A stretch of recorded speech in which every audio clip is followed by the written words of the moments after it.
ಶಿವಾಯ ನಮಃ. ಸಮಸ್ತ ಲೋಕಾದಿ ಲೋಕಗಳೇನೂ ಏನೂ ಇಲ್ಲದಂದು ಅನಾದಿ ಪರಶಿವ ನೀನೋರ್ವನೇ ಇದ್ದೇಯ. ನಿನ್ನಿಂದ ನಾನು ಉದಯವಾಗಿ ಜ್ಞಾನಾಜ್ಞಾನಗಳಿಲ್ಲದ ಮುನ್ನ ಜ್ಞಾನಾನಂದನೆಂಬ ಗಣೇಶ್ವರನಾಗಿದ್ದೆನು. ಮಾಯಾರಂಜನೆ ತಲೆದೋರದ ಮುನ್ನ ನಿರಂಜನನೆಂಬ ಗಣೇಶ್ವರನಾಗಿದ್ದೆನು. ಈ ಶರೀರವಿಲ್ಲದ ಮುನ್ನ ನಿರ್ಮಲನೆಂಬ ಗಣೇಶ್ವರನಾಗಿದ್ದೆನು. ಬಸವಣ್ಣ ಮೊದಲಾದ ಪ್ರಮತರೆಲ್ಲರೂ ಪ್ರಸಾದವ ಸಾಧಿಸಿ ನಿಮ್ಮ ಕೃಪಾ ಪ್ರಸಾದವನ್ನ ಎನ್ನಲ್ಲಿ ಮೂರ್ತಗೊಳಿಸಿ ನೀವು ಮತ್ತು ಬಸವಾದಿ ಪ್ರಮತರು ಇನ್ನಾವುದಕ್ಕೂ ಅಂಜಬೇಡ ಎಂದು ಮರ್ತ್ಯಲೋಕಕ್ಕೆ ಕಳುಹಿದರೆ ಆ ಕಳುಹಿದ ಭೇದವ ಶಿವಜ್ಞಾನೋದಯದಿಂದರಿದನಾಗಿ ಸಿದ್ಧಲಿಂಗನೆಂಬ ನಾಮ ನಿನ್ನಿಂದ ಬಂದಿತ್ತೆಂಬುದರಿತೆನೆಯ ಮಹಾಲಿಂಗ ಗುರು ಶಿವಸಿದ್ದೇಶ್ವರ ಪ್ರಭುವೆ. ಇಲ್ಲಿಯವರೆಗೂ ಮಾತನಾಡಿರ್ತಕ್ಕಂಥ ಪೂಜ್ಯರಾದ ಶರಶ್ಚಂದ್ರ ಮಹಾಸ್ವಾಮಿಗಳವರು ಬಸವ ಪೂರ್ವದ ಕಾಳಾಮುಖ ಪಾಶುಪತ ಮಠಗಳ ಬಗ್ಗೆ ಹೇಳಿದರು. ಬಹುಶಃ ಈಗ ನನ್ನ ಪಾಲಿಗೆ ಬಂದದ್ದು ಬಸವೋತ್ತರ ಯುಗದ ಲಿಂಗಾಯತ ಮಠಗಳ ಉಗಮ ಮತ್ತು ವಿಕಾಸ. ಬಹುಶಃ ನನಗೂ 20 ನಿಮಿಷನೇ ಟೈಮು. ಬಹುಶಃ ನನಗನಿಸ್ತದೆ ಒಂದೊಂದು ಮಠದ ಇತಿಹಾಸನ ಒಂದೊಂದು ತಿಂಗಳ ಪ್ರವಚನ ಮಾಡಬಹುದು. ಇದನ್ನು 20 ನಿಮಿಷದಲ್ಲಿ ಹೆಂಗೆ ಹೇಳಬೇಕು ಅಂತ ತಿಳ್ಕೊಂಡು ಇದರ ಗೊಂದಲದಲ್ಲಿ ನಾನಿದ್ದೇನೆ. ಅದಕ್ಕಾಗಿ ಇಲ್ಲಿ ಹೇಳತಕ್ಕಂಥ ಮುಖ್ಯ ವಿಷಯಗಳನ್ನು ಮಾತ್ರ ನಾನು ಹೇಳ್ಕೊಂತ ಹೋಗ್ತೇನೆ ಹೊರತು ಚಾರಿತ್ರಿಕ ಅಂಶಗಳನ್ನು ಹೇಳ್ತೇನೆ ಹೊರತು ಯಾವುಗಳನ್ನು ವಿಸ್ತರಣೆ ಮಾಡಲಿಕ್ಕೆ ಹೋಗೋದಿಲ್ಲ. ಇಲ್ಲಿ ಪೂಜ್ಯರು ಬಹಳ ಸುಂದರವಾಗಿ ನನ್ನ ಮೊದಲಿನ ಒಂದಿಷ್ಟು ಪೀಠಿಕೆಯನ್ನು ಕಡಿಮೆ ಮಾಡಿ ನನಗೆ ಹಗರು ಮಾಡಿದರು. ಕಾಳಾಮುಖ ಪರಂಪರೆಯ ಮಠಗಳು ಲಿಂಗಾಯತ ಮಠಗಳಾಗಿ ಪರಿವರ್ತನೆ ಹೊಂದಿದ್ವು ಅಂತೇಳಿ ನಾನು ಅಲ್ಲಿಂದ ನನ್ನ ವಿಷಯವನ್ನು ಪ್ರಾರಂಭ ಮಾಡಿಬಿಡ್ತೇನೆ. ಕಾಳಾಮುಖ ಮಠಗಳು ಲಿಂಗಾಯತ ಮಠಗಳಾಗಿ ಪರಿವರ್ತನೆ ಹೊಂದಿದ್ವು ಖರೆ, ಆದರೆ ಆ ಲಿಂಗಾಯತ ಮಠಗಳಲ್ಲಿ ಕಸವನ್ನ ತಂದು ಹಾಕಿ ಈ ಶರಣ ಧರ್ಮವನ್ನು ಕೊಲೆಗೆಡಿಸಲಿಕ್ಕೆ ಕಾರಣನೂ ಕೂಡ ಇದೇ ಕಾಳಾಮುಖ ಮಠಗಳು ಅನ್ನುವಂಥದ್ದನ್ನು ಕೂಡ ನಾವು ಸೂಕ್ಷ್ಮವಾಗಿ ನೆನಪಿನಲ್ಲಿ ಇಟ್ಟುಕೊಳ್ಬೇಕಾಗ್ತದೆ. ಅದರ ಬಗ್ಗೆ ನಾನು ವಿಸ್ತರಿಸಂಗಿಲ್ಲ. ಹೆಂಗ ಕೆಟ್ಟತು ಈ ಧರ್ಮದಲ್ಲಿ ವಚನಗಳನ್ನ ಹೆಂಗ ಅವರು ತಿದ್ದುಪಡಿ ಮಾಡಿದ್ರು, ಹೇಗೆ ಅದನ್ನು ಸೇರಿಸಿದ್ರು, ಹೇಗೆ ಅಲ್ಲಿ ಸಂಸ್ಕೃತ ಶ್ಲೋಕಗಳು ಬಂದು ಅಂದ್ರೆ ಇದರದೊಂದು ದೊಡ್ಡ ತಂಡಾನೇ ಇತ್ತು. ಕಾರಣ ಅಂದ್ರೆ ಪೂಜ್ಯರು ಹೇಳಿದ್ರು ಶ್ರೇಷ್ಠತೆಯ ಒಂದು ಅಹಮ್ಮಿಕೆ, ಪ್ರಾಚೀನತೆಯ ಒಂದು ಚಪಲ ಅಂತ ಒಂದು ಚಲೋ ಶಬ್ದವನ್ನು ಅವರು ಬಳಸಿದ್ರು. ಬಹುಶಃ ಇವತ್ತಿನ ಈ 21ನೇ ಶತಮಾನದ ಈ 5G ಯುಗದಾಗೂ ಸಹಿತ ನಾವು ಇನ್ನೂ ಮೊದಲಿದ್ವಿ ಅಂತ ಹೇಳ್ಕೊಳ್ಳೋರ ಸಂಖ್ಯೆಯನ್ನು ಕಡಿಮೆ ಇಲ್ಲ. ಅವರಿಗೂ ಅದನ್ನ ಪ್ರತಿಪಾದನೆ ಮಾಡ್ತಾರೆ. ಆದ್ರೆ ಶರಣ ಧರ್ಮ ನಿಂತಿರೋದು ವೈಚಾರಿಕ ಮತ್ತು ವೈಜ್ಞಾನಿಕ ಸತ್ಯದ ಐತಿಹಾಸಿಕ ತಳಹದಿಯ ಮೇಲೆ ನಿಂತಿದೆ ಹೊರತು ಅದು ಪ್ರಾಚೀನತೆಯ ತಳಹದಿಯ ಮೇಲೆ ನಿಂತಿಲ್ಲ ಅನ್ನುವಂಥದ್ದನ್ನ ನಾವು ಗಮನದಲ್ಲಿಟ್ಟುಕೊಳ್ಬೇಕಾಗ್ತದೆ. ಆ ಹಿನ್ನೆಲೆಯಲ್ಲಿ 12ನೇ ಶತಮಾನದ ಬಸವ ಸಂಸ್ಥಾಪಿತವಾಗಿರತಕ್ಕಂಥ ಅನುಭವ ಮಂಟಪದ ಆ ಶೂನ್ಯ ಸಿಂಹಾಸನದ ಪರಂಪರೆಯನ್ನ ಅಲ್ಲಮ ಪ್ರಭುದೇವರ ಸಲ್ಲಲಿತ ಸನ್ಮಾರ್ಗ ಅಂತ ತಿಳ್ಕೊಂಡು ಇದನ್ನ ವಿರಕ್ತರು ಕರ್ಕೊಂಡು ಬರ್ತಾರೆ. ವಿರಕ್ತರು ಅಂದ್ರೆ ಸಲ್ಲಲಿತ ಸನ್ಮಾರ್ಗ. ನೇರವಾಗಿ ನಾವು ಎಲ್ಲಿಗೆ ಸಂಬಂಧಿದ್ದವ್ರಂದ್ರೆ ಈ ಕಲ್ಯಾಣದಲ್ಲಿ ಬಸವಣ್ಣನವರು ಸಂಸ್ಥಾಪನೆ ಮಾಡಿರತಕ್ಕಂಥ ಅನುಭವ ಮಂಟಪದ ಶೂನ್ಯ ಸಿಂಹಾಸನ ಪರಂಪರೆಗೆ ಸಂಬಂಧಪಟ್ಟವರು. ಅದಕ್ಕೆ ನಮ್ಮ ಮೂಲ ಪ್ರಥಮ ಗುರು ಶೂನ್ಯ ಪೀಠದ ಗುರು ಅಲ್ಲಮ ಪ್ರಭು, ಧರ್ಮಗುರು ಬಸವಣ್ಣ ಅಂತ ತಿಳ್ಕೊಂಡು ವಿರಕ್ತರು ಒಪ್ಪಿಕೊಂಡು ಬಂದಂತ ಉದಾಹರಣೆಗಳು ಸಾಕಷ್ಟು ಇತಿಹಾಸದಲ್ಲಿ ಖಂಡಪಟ್ಟೆ ಸಿಗ್ತಾವ. ಅದೇನು ಹೇಳಕತ್ರ 2 ತಾಸು ಅದ್ರ ಬಗ್ಗೆನೂ ಹೇಳಬಹುದು. ಇಲ್ಲಿ ಮುಂದುವರೆದು ಲಿಂಗಾಯತ ಮಠಗಳ ಉಗಮ ಹೇಗಾಯಿತು ಅನ್ನುವಂಥದ್ದನ್ನು ನಾವು ಗಮನಿಸಿದರೆ, ಕಲ್ಯಾಣ ಕ್ರಾಂತಿ ಆದ ಮೇಲೆ ಶರಣರು ಎಲ್ಲಾ ಕಡೆ ಛಿದ್ರವಾಗಿ ಹೋದ ಮೇಲೆ ವಿಶೇಷವಾಗಿ ನಮಗೆ ಈ ಸೊನ್ನಲಗಿ ಸಿದ್ದರಾಮೇಶ್ವರರು ಆ ಭಾಗದಲ್ಲಿ, ಇವತ್ತು ಆ ತರೀಕೆರೆ ಭಾಗದಲ್ಲಿ, ಶಿವಮೊಗ್ಗ ಭಾಗದಲ್ಲಿ, ಚಿಕ್ಕಮಗಳೂರು ಭಾಗದಲ್ಲಿ, ಒಂದಿಷ್ಟು ತುಮಕೂರು ತಿಪಟೂರು ಭಾಗಗಳಲ್ಲಿ ಕೂಡ ಅಲ್ಲಿರ್ತಕ್ಕಂಥ ಕಾಯಕದ ವರ್ಗದ ಜನಗಳಿಗೆ ಅನುಕೂಲವಾಗಲಿ ಅಂತ ತಿಳ್ಕೊಂಡು ಅನೇಕ ಮಠಗಳನ್ನ ಅಲ್ಲಿಯ ರಾಜ ಮಹಾರಾಜರಿಗೆ ಮನವರಿಕೆಗಳನ್ನ ಮಾಡಿ ಮಠಗಳನ್ನ ಕಟ್ಟಿಕೊಟ್ಟರು. ಇವತ್ತಿಗೂ ದಕ್ಷಿಣ ಕರ್ನಾಟಕದಲ್ಲಿ ಸಿದ್ದರಾಮೇಶ್ವರಿಗೆ ಸಂಬಂಧಪಟ್ಟಂತಹ ಮಠಗಳು ಇದ್ದಾವೆ ಅನ್ನುವಂಥದ್ದು ಕೂಡ ದಾಖಲೆಯಲ್ಲಿ ನಾವು ನೋಡ್ತೇವೆ. ವಿಶೇಷವಾಗಿ ಆ ಮಠಗಳಿಗೆ ನೊಣಂಬ ಸಮಾಜದವರು ಇವತ್ತಿಗೂ ಕೂಡ ನಡ್ಕೊಂತಾರೆ. ನೊಣಬರು ಅಂತ ನಮ್ಮಲ್ಲಿ ಬರ್ತಾರೆ ಲಿಂಗಾಯತರು. ಇದು ಒಂದು ಭಾಗ. ಇದರ ಬಗ್ಗೆ ಬಹಳ ವಿಸ್ತರಣೆ ನಾವು ಮಾಡೋದಿಲ್ಲ. ಇನ್ನೊಂದು ಮುಖ್ಯವಾಗಿ ನಾನಿಲ್ಲಿ ಏನು ಹೇಳಬೇಕು ಅಂತಂದ್ರೆ, 14ನೇ ಶತಮಾನದ ಪೂರ್ವ ಭಾಗದಲ್ಲಿ ಆ ಸಿದ್ಧಗಂಗೆ ಮತ್ತು ಶಿವಗಂಗೆ ಮತ್ತು ಗುಬ್ಬಿ ತುಮಕೂರು ಸುತ್ತಮುತ್ತಲುಗಳಲ್ಲಿ ಅಲ್ಲಲ್ಲಿ ಲಿಂಗಾಯತ ಮಠಗಳು ಅಸ್ತಿತ್ವಕ್ಕೆ ಬಂದಿದ್ವು ಅನ್ನುವಂಥ ದಾಖಲೆಗಳು ಕೂಡ ನಮಗೆ ಇತ್ತೀಚಿನ ದಿನಮಾನಗಳಲ್ಲಿ ಸಿಗ್ತಾವೆ. ಅನಾದಿ ಗಣೇಶ್ವರನ ಶಿಷ್ಯ ಆದಿ ಗಣೇಶ್ವರ ಅಂತ ಬರ್ತಾರೆ. ಆದಿ ಗಣೇಶ್ವರನ ಶಿಷ್ಯರಾಗಿ ನಿರ್ಮಾಯನೆಂಬ ಗಣೇಶ್ವರರು, ಅವರ ಶಿಷ್ಯರಾಗಿ ನಿರಂಜನನೆಂಬ ಗಣೇಶ್ವರರು, ಆ ನಿರಂಜನನೆಂಬ ಗಣೇಶ್ವರನ ಶಿಷ್ಯರಾಗಿ ಅಧ್ಯಾತ್ಮ ಗಣೇಶ್ವರರು, ಅಧ್ಯಾತ್ಮ ಗಣೇಶ್ವರನ ಶಿಷ್ಯರಾಗಿ ಆತ್ಮ ಗಣೇಶ್ವರರು, ಅವ್ರ ಶಿಷ್ಯರಾಗಿ ರುದ್ರನೆಂಬ ಗಣೇಶ್ವರರು ಬರ್ತಾರೆ. ಇದೇ ಪರಂಪರೆಯಲ್ಲಿ ಬರ್ತಕ್ಕಂಥವ್ರು ಗೋಸಲದ ಸಿದ್ದೇಶ್ವರರು ಅಂತ ಬಹಳ ದೊಡ್ಡ ಹೆಸರು ಅವ್ರದ್ದು, ಗೋಸಲದ ಪರಂಪರೆ ಅಂತ ತಿಳ್ಕೊಂಡು. ಆ ಪೂಜ್ಯ ಮಹಾಸ್ವಾಮಿಗಳು ಎಷ್ಟು ದೊಡ್ಡ ಕೆಲಸ ಮಾಡಿದರು ಅಂದ್ರೆ, ಮಾಗಡಿ ಮತ್ತು ಕಂಚಕಲ್ ಬಂಡೆಯ ಭಾಗದಲ್ಲಿ ಮತ್ತು ಸಿದ್ಧಗಂಗೆ ಶಿವಗಂಗೆಯ ಭಾಗದಲ್ಲಿ ಸುಮಾರು 36ಕ್ಕೂ ಹೆಚ್ಚು ಮಠಗಳನ್ನ ಅವ್ರ ಕಾಲದಲ್ಲಿ ಕಟ್ಟಿದರು ಅಂತ ತಿಳ್ಕೊಂಡು ಬರ್ತದೆ. ಅದರಲ್ಲಿ ಈಗೂ ನೋಡಲಿಕ್ಕೆ ಒಂದು 8-10 ಮಠಗಳು ಇವತ್ತಿಗೂ ಆ ಭಾಗದಲ್ಲಿ ಜೀವಂತವಾಗಿ ಇದ್ದಾವೆ ಅನ್ನುವಂಥದ್ದನ್ನು ಕೂಡ ನಾವು ಇತಿಹಾಸದಲ್ಲಿ ನೋಡಿಕೊಂಡು ಬರ್ತೇವೆ. ಆದರೆ ಅದರಲ್ಲಿ ಸ್ಪಷ್ಟತೆ ಇಲ್ಲ. ಅವುಗಳ ಗದ್ದಿಗೆಯಾಗಿದ್ವೋ ಅಥವಾ ಅವುಗಳಿಗೆ ಸ್ವಾಮಿಗಳಿದ್ರೋ, ಸುಮ್ಮನೆ ಅವುಗಳಿಗೆ ಗುರುಗಳ ಗದ್ದಿಗೆಯ ಮಠಗಳಂತೆ ಕರಿತಿದ್ರು ಅನ್ನುವಂಥ ಸ್ಪಷ್ಟ ಇತಿಹಾಸ ಅಲ್ಲಿ ಸಿಗೋದಿಲ್ಲ. ಆದ್ರೆ ಮಾತ್ರ 14ನೇ ಶತಮಾನದಲ್ಲಿ ಗೋಸಲ ಸಿದ್ದೇಶ್ವರರ ಕಾಲದಲ್ಲಿ ಅನೇಕ ಮಠಗಳು ಬೆಂಗಳೂರು ಭಾಗದ ಯಲಹಂಕದಿಂದ ಹಿಡ್ಕೊಂಡು ಮಾಗಡಿ ಭಾಗದಲ್ಲಿ ಸ್ಥಾಪನೆಗೊಂಡಿದ್ದು, ಅದರಲ್ಲಿ ವಿಶೇಷವಾಗಿ ಸಿದ್ಧಗಂಗೆ ಮತ್ತು ಶಿವಗಂಗೆಗಳಲ್ಲಿ ಮಠಗಳ ಆದವು ಅನ್ನುವಂಥದ್ದು ಕೂಡ ಇತಿಹಾಸದಲ್ಲಿ ಇತಿಹಾಸಕಾರರು ಬರೀತಾರೆ. ಇದು ಕೂಡ ನಮಗೆ ಮಸಕಾಗಿ ಕಾಡ್ತದೆ.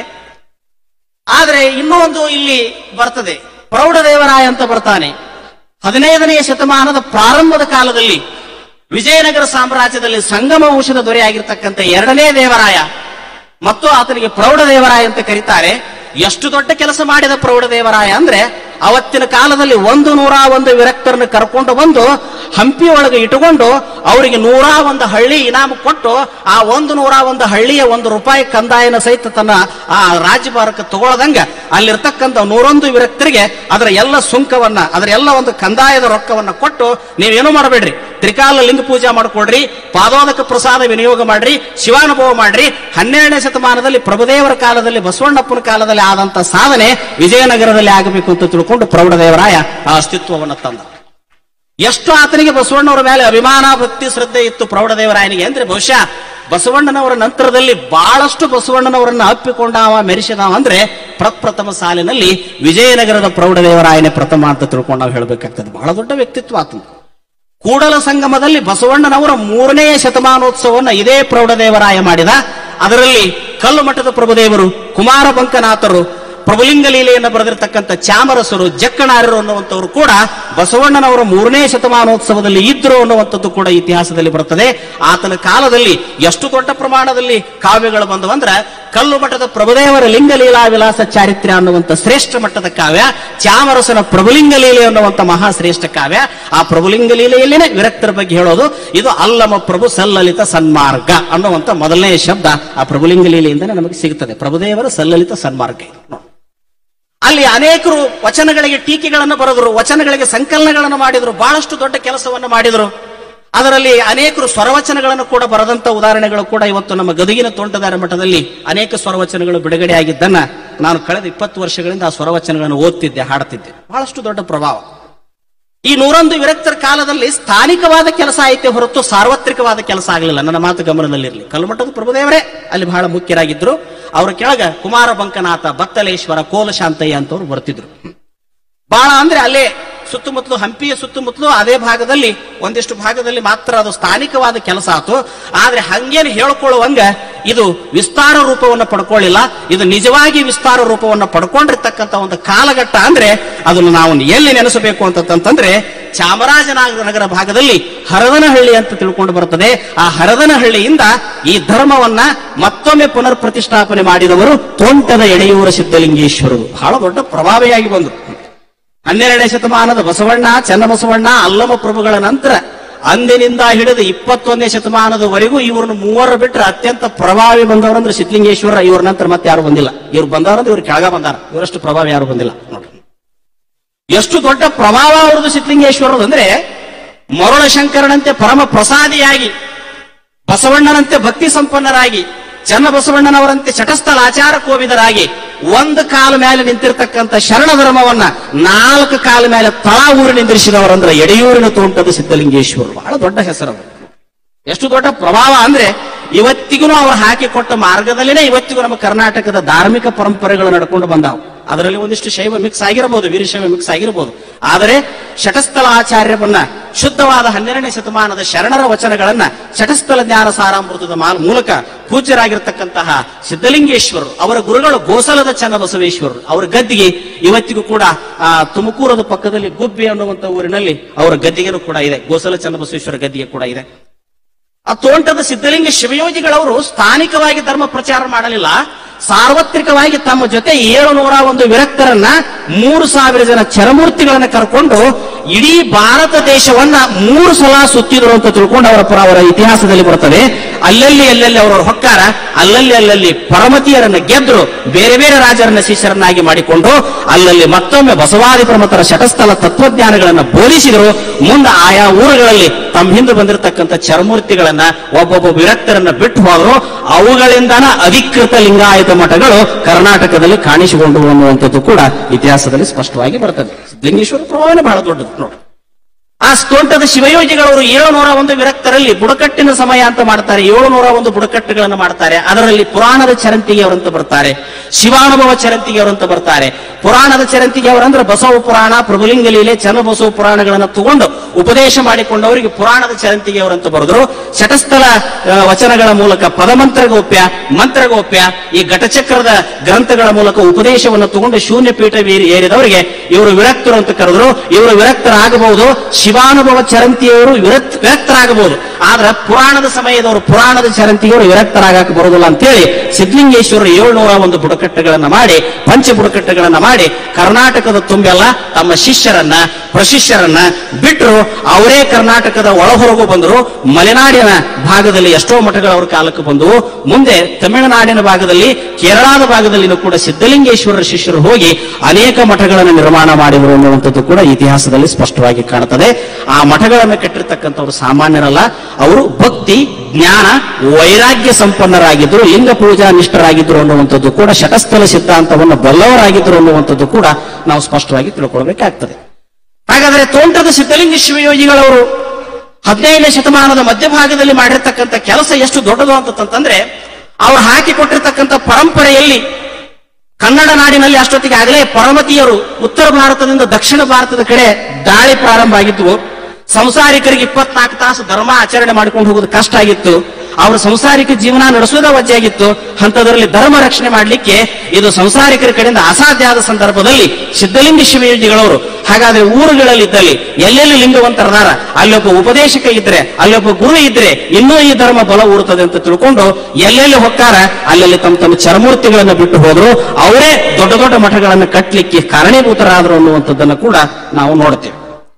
ಬಹುಶಃ ಸಿದ್ಧಲಿಂಗೇಶ್ವರರು ಬರದೇ ಹೋಗಿದ್ರೆ, ತೋಂಟದ ಸಿದ್ಧಲಿಂಗ ಶಿವಯೋಗಿಗಳವರ ಆಗಮನ ಆಗದೆ ಹೋಗಿದ್ರೆ ಇವತ್ತು ಇರ್ತಕ್ಕಂಥ ಶರಣ ಧರ್ಮ ಇಷ್ಟೂ ಕೂಡ ಉಸಿರಾಡ್ತಿದ್ದಿಲ್ಲ. ಇವತ್ತು ಇಲ್ಲಿವರೆಗೂ ಕೂಡ ಅದು ಉಸಿರಾಡಿದ್ದು ಯಾರ ಬಲದ ಮೇಲೆ ಅಂದ್ರೆ ಅದನ್ನು ಹುಲಿಯ ಸಿದ್ಧ ನಂಜೇಶ, ಒಬ್ಬ ಸಂಪ್ರದಾಯದ ಕವಿ ಆತ, ಒಬ್ಬ ಆಚಾರ್ಯ ಪರಂಪರೆಯಲ್ಲಿ ಬಂದಾವ. ಬಹುಶಃ ಆ ಮಠ ಅಂದ್ರೆ ಇಲ್ಲದ ಸಾಹಿತ್ಯನ ಬರೆದು ತುರುಕಿದ ಮಠ ಅದು, ಆ ಹುಲಿ ಮಠ. ಅಂತ ಮಠದ ಒಬ್ಬ ಗುರು ಸಿದ್ಧಲಿಂಗೇಶ್ವರ ಪ್ರಭಾವಕ್ಕೆ ಒಳಗಾಗಿ ಅವರ ಶಿಷ್ಯನಾಗಿ ತೋಂಟದ ಸಿದ್ದೇಶ್ವರ ಭಾವ ರತ್ನಾವರಣ ಸ್ತೋತ್ರ ಅಂತ ಬರೆದು ಅವನು ಕೂಡ ತನ್ನ ಕಾಳಾಮುಖ ಪರಂಪರೆಯ ಮಠವನ್ನು ಬಿಟ್ಟು ಲಿಂಗಾಯತ ಮಠಾಧಿಪತಿ ಆಗ್ತಾನೆ ಅನ್ನುವಂಥದ್ದು ಕೂಡ ಅದರಲ್ಲಿ ಬರ್ತದೆ. ಇನ್ನೊಬ್ಬ ಬ್ರಾಹ್ಮಣರ ಕವಿಯಾಗಿರ್ತಕ್ಕಂಥ ಹೇರಂಬ ಅನ್ನುವಂಥವನು, ಯಲಹಂಕದ ನಾಡಪ್ರಭುಗಳ ಆಸ್ಥಾನದಲ್ಲಿದ್ದಂಥ ಹೇರಂಬ, ಆತ ವೈಷ್ಣವ ಪರಂಪರೆಯನ್ನು ಬಿಟ್ಟು ತೋಂಟದ ಸಿದ್ಧಲಿಂಗೇಶ್ವರನ ಕುರಿತು ಸಿದ್ಧಲಿಂಗೇಶ್ವರರ ಸಾಂಗತ್ಯ ಅಂತ ತಿಳ್ಕೊಂಡು ಒಂದು ಸಾಂಗತ್ಯವನ್ನೇ ಕೂಡ ಬರದ ಅನ್ನುವಂಥದ್ದು ಕೂಡ ಇತಿಹಾಸದಲ್ಲಿ ಬರ್ತದೆ. ಅದರಲ್ಲಿ ಅವ ಹೇಳ್ತಾನೆ, ಪರಮಗುರು ತೋಂಟದ ನಿರಂಜನ ಸಿದ್ಧಲಿಂಗನು ಧರೆಯೊಳಗೆ ಬಂದು ಶರಣ ಧರ್ಮವನ್ನು ಎತ್ತಿ ಹಿಡಿದ ಪರಮದೇಶಿಕನು ಅಂತ ತಿಳ್ಕೊಂಡು ಈ ಶರಣ ಧರ್ಮಕ್ಕೊಂದು ದೊಡ್ಡ ಓಜಸ್ಸು, ತೇಜಸ್ಸು, ಬಲ, ಶಕ್ತಿ, ಭಕ್ತಿಗಳನ್ನು ತುಂಬಿದವರಂದ್ರೆ ಪೂಜ್ಯರಾದ ತೋಂಟದ ಯಡಿಯೂರು ಸಿದ್ಧಲಿಂಗೇಶ್ವರ ಅನ್ನುವಂಥದ್ದನ್ನು ನಾವು ನೆನಪಿಟ್ಟುಕೊಳ್ಬೇಕಾಗ್ತದೆ. ಅವರ ಶಿಷ್ಯರು, ಆ ಶಿಷ್ಯರ ಕೆಳಗೆ ಮತ್ತು ಪ್ರಶಿಷ್ಯರ ಕೆಳಗೆ ಶಿಷ್ಯರು, ಇವರೇ ಶೂನ್ಯ ಸಂಪಾದನೆಗಳನ್ನು ಮಾಡಿದರು, ಬಸವ ಸ್ತೋತ್ರದ ವಚನಗಳನ್ನು ಸಂಕಲನೆ ಮಾಡಿದರು, ಶಟಸ್ಥಲದ ವಚನಗಳನ್ನು ಸಂಕಲನೆ ಮಾಡಿದರು. ಇವರ ಶಿಷ್ಯರಲ್ಲಿ ಅನೇಕರು ಬರ್ತಾರೆ. ಅದರಲ್ಲಿ ಗುಮಳಾಪುರದ ಸಿದ್ಧಲಿಂಗ, ಗೂಳೂರು ಸಿದ್ದವೀರಣ್ಣ ಒಡೆಯ, ಅವರ ಪೀಠವನ್ನು ಏರಿರ್ತಕ್ಕಂಥ ನಿರಕ್ಷರ ಬೋಳ ಬಸವಾರ್ಯ, ಕೋಡಿಗೆ ಹಳ್ಳಿ ಆರ್ಯ, ರಾಚವಟ್ಟಿ, ಜೋಲಿಯ ಬಸವಾರ್ಯ, ಇವರ ಅನೇಕ ಶಿಷ್ಯರು ಕೂಡಿ ಅಲ್ಲಲ್ಲಿ ಮಠಗಳನ್ನು ಮಾಡಿ ಮತ್ತು ತಮ್ಮ ಕೈಯಾಗ ಅನೇಕ ಶಿಷ್ಯರನ್ನ ತಯಾರು ಮಾಡಿ ಮತ್ತೊಂದಿಷ್ಟು ಧರ್ಮ ಪ್ರಚಾರಗಳನ್ನು ಮಾಡಿದರು ಅನ್ನುವಂಥದ್ದು ಕೂಡ ಚೆನ್ನಾಗಿ ಬರ್ತದೆ. ಇದರಲ್ಲಿ ಇನ್ನೊಂದು ಮಾತನ್ನು ನೆನಪಿಸಿಕೊಳ್ಬೇಕು. ಬಳ್ಳಾರಿ ಭಾಗದಲ್ಲಿ, ಹರಪನಹಳ್ಳಿಯ ಭಾಗದಲ್ಲಿ ಪಂಚಗಣಾಧೀಶರಂತ ಬರ್ತಾರೆ. ಕೊಟ್ಟೂರು ಬಸವೇಶ್ವರರು ಅಂತ ತಿಳ್ಕೊಂಡು ಆಗಿ ಹೋದ್ರು. ಬಹಳ ದೊಡ್ಡ ಹೆಸರು ಅವರು, ಕೊಟ್ಟೂರು ಬಸವೇಶ್ವರರು. ಇವರು ಎಷ್ಟು ದೊಡ್ಡ ಕೆಲಸ ಮಾಡಿದ್ರು ಅಂದ್ರೆ 5 ಮಂದಿ ಕೂಡಿಕೊಂಡು ಆ ಭಾಗದಲ್ಲಿ ಮಠಗಳನ್ನ ಕಟ್ಟುವುದಕ್ಕಿಂತಲೂ ಶಿವಾನುಭವ ಮಂಟಪಗಳನ್ನ ಮಾಡಿದ್ರು. ಆ ಶಿವಾನುಭವ ಮಂಟಪಗಳೇ ಮುಂದೆ ಮಠಗಳಾಗಿ ಇವತ್ತಿಗೂ ಆ ಭಾಗದಲ್ಲಿ ನಮಗೆ ತೊಟ್ಟಿಲ ಮಠ, ಹಿರೇ ಮಠ, ಆ ಭಿಕ್ಷದ ಮಠ, ಕಂತಿ ಮಠ ಅಂತ ತಿಳ್ಕೊಂಡು ಇವತ್ತಿಗೂ ಕೂಡ ಅಲ್ಲಿ ನೋಡ್ಲಿಕ್ಕೆ ಸಿಗ್ತಾವೆ. ಆ ಕೊಟ್ಟೂರು ಬಸವೇಶ್ವರರು ಶತಸ್ಥಲ ಆಚಾರ್ಯರಾಗಿ ಬಸವಾದಿ ಪ್ರಮುಖರ ತತ್ವಗಳನ್ನು ಪ್ರಚಾರ ಮಾಡ್ಲಿಕ್ಕೆ ಅಲ್ಲಿ ಅನೇಕ ಕಾರ್ಯಗಳನ್ನು ಮಾಡಿದ್ರು ಅನ್ನುವಂಥದ್ದು ಬರ್ತದೆ. ಇದು ಬಹಳ ಚಲೋ ಬಂದಿತ್ತು. ಇದು ಸಿದ್ಧಲಿಂಗೇಶ್ವರ ನಂತರ ಎಲ್ಲಿ ಮಠ ಚಲೋ ಬಂತು ಅಂದ್ರೆ 150 ವರ್ಷ ಮಠ ಬಹಳ ಚಲೋ ಬಂತು. ಗೋಳ ಬಸವೇಶ್ವರರು ಬಂದ್ರು. ಗೋಳ ಬಸವೇಶ್ವರ ನಂತರ ಗೋಳೂರು ಸಿದ್ದವೀರಣ್ಣ ಒಡೆಯರು ಬಂದ್ರು. ಸಿದ್ದವೀರಣ್ಣ ಒಡೆಯರ ನಂತರ ಮತ್ತೆ ಉದ್ದನಾರ್ಯರು ಬಂದ್ರು. ಉದ್ದನಾರ್ಯರ ನಂತರ ಮತ್ತೆ ಭಿಕ್ಷುಕದ ಬಸವಲಿಂಗ ಸ್ವಾಮಿಗಳು ಬಂದ್ರು. ಹರಿಹರ ಸ್ವಾಮಿಗಳು ಬಂದ್ರು. 7ನೇದವರು ಬರ್ತಾರೆ. ಕಟ್ಟಿಗೆಹಳ್ಳಿ ರಾಚವಟ್ಟಿ ಸಿದ್ಧಲಿಂಗ ಸ್ವಾಮಿಗಳು ಅಂತ ಬರ್ತಾರೆ. ಇತ್ತಾಗಿಂದ ಬಹಳ ಅನಾಹುತ ಇತಿಹಾಸ ಐತಿ ನಮ್ದು ಸ್ವಲ್ಪ ಲಿಂಗಾಯತ ಮಠಗಳು ನೋಡ್ರಿ.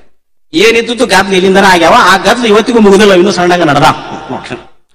ಆ ಕಟ್ಟಿಗೆಹಳ್ಳಿ ಸಿದ್ಧಲಿಂಗ ಸ್ವಾಮಿಗಳ ಕಾಲದಲ್ಲಿ ಏನೋ ಒಂದು ದೊಡ್ಡ ಪ್ರಭಾವ ಆಯಿತು ಅಂತಂದ್ರೆ, ಅವರಂತೆ ಇರುವಂತ ಶಿಷ್ಯರು ಆ ಶೂನ್ಯ ಪೀಠದ ಪರಂಪರೆಗೆ, ಕಲ್ಯಾಣದಿಂದ ಬಂದಿರುವಂತಹ ಶೂನ್ಯ ಪೀಠದ ಭಾವನಾತ್ಮಕ ಪರಂಪರೆ ಅದು. ಅದೇನು ಕಟ್ಟಿಗೆದು ಸಿಂಹಾಸನದ್ದು ಅದರದೇನಲ್ಲದು, ಸುಮ್ಮನೆ ಅದು ಶೂನ್ಯ ಪೀಠ ಪರಂಪರೆ ಅನ್ನುವಂಥದ್ದು ಭಾವನಾತ್ಮಕ ಪರಂಪರೆಯ ಅಧಿಪತಿಗಳು ನಾವು. ಪ್ರಭು ಏರಿದ ಶೂನ್ಯ ಪೀಠದ ಬಳಿ ಬಿಡುವುದು ಬಂದವರು ನಾವು ಅನ್ನುವಂತ ಒಂದು ಭಾವದಲ್ಲಿ ಬಂದವರವರು. ಅದಕ್ಕೆ ಶ್ರದ್ಧೆ ಭಕ್ತಿಗಳನ್ನು ಇಟ್ಟುಕೊಂಡು ಬಂದಂತವ್ರು. ಅದಕ್ಕೆ ಶೂನ್ಯ ಪೀಠ, ಶಿಖಾಪೀಠ ಅಂತ ತಿಳ್ಕೊಂಡು ನಿರಂಜನ ಜಂಗಮ ವಂಶ ದರ್ಪಣದಲ್ಲಿ, ನಿರಂಜನ ವಂಶ ರತ್ನಾಕರದಲ್ಲಿ ಅದರ ಬಗ್ಗೆ ಸಾಕಷ್ಟು ಉಲ್ಲೇಖಗಳು ಸಿಗುತ್ತವೆ. ನಾನು ಅವನ್ನ ಯಾವುದು ವಿಂಗಡಣೆ ಮಾಡಕ್ ಹೋಗುದಿಲ್ಲ. ನನಗೆ ಚೀಟಿ ಬರೋಕ್ಕಿಂತ ಮೊದಲು ನನ್ನ ಮಾತುಗಳನ್ನು ನಾನು ಮುಗಿಸೋದ ಕಡೆ ಗಮನ ಕೊಡ್ತೇನೆ. ಅದಕ್ಕೆ ಮುಖ್ಯ ವಿಷಯಗಳನ್ನು ನಾನು ಅಷ್ಟೇ ಹೇಳ್ಕೊಂತ ಹೋಗ್ತೇನೆ. ಬಹಳ ವಿಶೇಷ ಅಂತಂದ್ರೆ, ಆ ಕಟ್ಟಿಗೆಹಳ್ಳಿ ಸ್ವಾಮಿಗಳ ಕಾಲದಲ್ಲಿ ಒಂದಿಷ್ಟು ಜನ ಶಿಷ್ಯರಿದ್ರು. ಅವರಲ್ಲಿ ಜಗಳ ಹತ್ತು, ಮುಂದೆ ನಾ ಬರ್ತೀನಿ ಅಂತ ಹೇಳಿ. ಆದ್ರೆ ಅವರು ಚಿಲಾಳ ಸ್ವಾಮಿಗಳು ಅನ್ನುವಂಥವ್ರು ಒಬ್ರು ಬಹಳ ದೊಡ್ಡ ಪರಂಪರೆಯಲ್ಲಿ, ಗುಬ್ಬಿ ಅಂತ ಒಂದು ಊರು ಬರ್ತದೆ ಇವತ್ತು. ಆ ಗುಬ್ಬಿಯಲ್ಲಿ ಪಾಲ್ಕುರಿಕಿ ಸೋಮನಾಥ, ಕೆರೆಯ ಪದ್ಮರಸ, ಕುಮಾರ ಪದ್ಮರಸ, ಗುಬ್ಬಿಯ ಮಲ್ಲನಾರ್ಯ ಮತ್ತು ಕಲ್ಯಾದ ಚೆನ್ನಮ್ಮ, ಇಂಥ ಅನೇಕರು ಕೂಡಿ ಚಿಂತನೆ ಮಾಡಿರ್ತಕ್ಕಂಥ ಗುಬ್ಬಿಯ ಆ ಒಂದು ಪರಂಪರೆಯಲ್ಲಿ ಈ ಚಿಲಾಳ ಸ್ವಾಮಿಗಳು ಅನ್ನುವಂಥವ್ರು ಹುಟ್ಟಿ ಬರ್ತಾರೆ. ಎಷ್ಟು ದೊಡ್ಡ ಪ್ರಭಾವಿ ಇದ್ರು ಚಿಲಾಳ ಸ್ವಾಮಿಗಳು ಅಂತಂದ್ರೆ, ಶಟಸ್ಥಲ ಶಿವಾಯಣ ಅಂತ ತಿಳ್ಕೊಂಡು ಇವತ್ತು ಅವ್ರನ್ನ ಕುರಿತು ಒಂದು ದೊಡ್ಡ ಗ್ರಂಥನೂ ಕೂಡ ಇದೆ. ಆ ಚಿಲಾಳ ಸ್ವಾಮಿಗಳು ಎಷ್ಟು ದೊಡ್ಡ ಪ್ರಭಾವಿಗಳಿದ್ರಂದ್ರೆ, ಇವತ್ತು ನಾವೇನು ಕರ್ನಾಟಕದಲ್ಲಿ ಈ ಕೊಡೇಕಲ್ ಬಸವಣ್ಣ ಅಂತ ಕರಿತೀವಿ, ಕೊಡೇಕಲ್ ಬಸವಣ್ಣನ ಶಿಷ್ಯ ತಿಂತಣಿ ಮೋನಪ್ಪ, ಸಿರಟ್ಟಿ ಫಕೀರ್ ಸ್ವಾಮಿ, ಮತ್ತೆ ಇನ್ನೂ ಅನೇಕರ ಹೆಸರು ಮಂಟೇದ ಲಿಂಗಯ್ಯ ಅಂತೀವಿ. ಇವರೆಲ್ಲರಿಗೂ ಶಟಸ್ಥಲ ಉಪದೇಶ ಮಾಡಿದವರು ನಮ್ಮ ತೋಂಟದ ಚಿಲಾಳ ಸ್ವಾಮಿಗಳು. ಅದರಲ್ಲಿ ಇತಿಹಾಸ ಬರ್ತದೆ, ಬಹಳ ಮಜಾ ಇದೆ. ಅದು ಒಂದು ದೊಡ್ಡ ಪರಂಪರೆ. ಅವರಿಂದ ಇವರು ಬೋಧನೆಯನ್ನು ತಗೊಂಡ್ರು ಅಂತ ಬರ್ತದೆ. ಆದ್ರೆ ಮುಂದೆ ಇತಿಹಾಸಕಾರರು ಅದನ್ನ ಯಾರು ಹೆಚ್ಚು ಹೇಳಿಲ್ಲ, ಅದ್ರ ಬಗ್ಗೆ ಯಾರು ಅದ್ರ ಕಡೆ ಗೊತ್ತೂ ಇಲ್ಲ, ಮತ್ತೆ ಅವ್ರ ಬಗ್ಗೆ ಸಾಕಷ್ಟು ಕೆಲಸಗಳಾಗಿಲ್ಲ ಚಿಲಾಳ ಸ್ವಾಮಿ ಬಗ್ಗೆ. ಮುಂದೆ ಈ ಕಟ್ಟಿಗೆಹಳ್ಳಿಯ ಸ್ವಾಮಿಗಳೇನು ಮಾಡಿದ್ರು, ಸಿದ್ಧಲಿಂಗ ಸ್ವಾಮಿಗಳಂದ್ರೆ ಆ ಶೂನ್ಯ ಪೀಠ ಪರಂಪರೆ ಯಾರನ್ನ ಮಾಡಿದ್ರಂದ್ರ ಈ ಚಿಲಾಳ ಸ್ವಾಮಿಗಳನ್ನ ಮಾಡಿದ್ರು. ಇವರೇ ಅಧಿಕೃತವಾಗಿ 701 ವಿರಕ್ತರಿಗೂ ಅನಾದಿ ನಿರಂಜನನಾದಂತ ತೋಂಟದ ಸಿದ್ಧಲಿಂಗನ ಪರಂಪರೆಯಿಂದ ಬಂದಿರತಕ್ಕಂಥ 701 ಬುಡಕಟ್ಟಿನ ಸಮಯಕ್ಕೂ ಪುರಾಣದ ಚರಂತಿಯವರಿಗೂ ವಿರಕ್ತರಿಗೂ ಮುಂದೆ ಬರುವಂತ ಶಿಷ್ಯ ಪ್ರಶಿಷ್ಯರಿಗೂ ಚಿಲಾಳ ಸ್ವಾಮಿಗಳೇ ಮೂಲ ಅಧಿಪತಿಗಳಾಗಿರುತ್ತಾರೆ ಅಂತ ತಿಳ್ಕೊಂಡು ಹೇಳಿದ್ರು. ಅವಾಗ ಹರಪನಹಳ್ಳಿಯನ್ನ ಬಸವಂತರಾಯ ಅನ್ನುವಂತ ರಾಜ ಆಳ್ತಿದ್ದ. ಹರಪನಹಳ್ಳಿಯನ್ನ ಬಸವಂತರಾಯ ಅಂತ ಆಳ್ತಿದ್ದ. ಆತ ಎಷ್ಟು ದೊಡ್ಡ ಪ್ರಭಾವ ಅಂದ್ರೆ, ಕೈಗೆ ಬಳಿ ಹಾಕೊಂಡು ಇವ್ರನ್ನ ಸಿಂಹಾಸನದ ಮೇಲೆ ಕುಂದ್ರಿಸಿ ಶರಣ ಸತಿ ಲಿಂಗಪತಿ ಅಂತ ಹೇಳ್ತಾರ. ನೀವು ಆ ಪೀಠ ಪರಂಪರೆಯ ಗುರುಗಳು ಅಂತೇಳಿ ಕೈಗೆ ಬಳಿ ಹಾಕೊಂಡು ಚಿಲಾಳ ಸ್ವಾಮಿಗಳವರ ಪಾದ ಪೂಜೆ ಮಾಡಿದ ಅಂತ ತಿಳ್ಕೊಂಡು, ಅದು MM ಕಲಬುರ್ಗಿ ಅವರು ಸಂಶೋಧನೆ ಮಾಡಿದ ಪುಸ್ತಕದಲ್ಲಿ ಕೂಡ ಇದೆ. ಅದರ ಸಂಬಂಧಪಟ್ಟವರು ಅದನ್ನು ನೋಡಬಹುದು. ಇಂಥ ಚಿಲಾಳ ಸ್ವಾಮಿಗಳ ಪೀಠಕ್ಕೆ ಬಂದ ಮೇಲೆ ಇನ್ನು ಉಳಿದವ್ರು 4 ಮಂದಿ ಶಟಕೊಂಡು ಹೋದ್ರು. ಹಂಗೆ ಶಟಕೊಂಡು ಹೋದವರು ಜಿದ್ದಿಗೆ ಜಿದ್ದು ಬಿದ್ದು ಮಠ ಕಟ್ಟಿಕೊಂಡ್ರು. ಅವಾಗ ಸಮಯ ಭೇದಗಳು ಬಂದವು.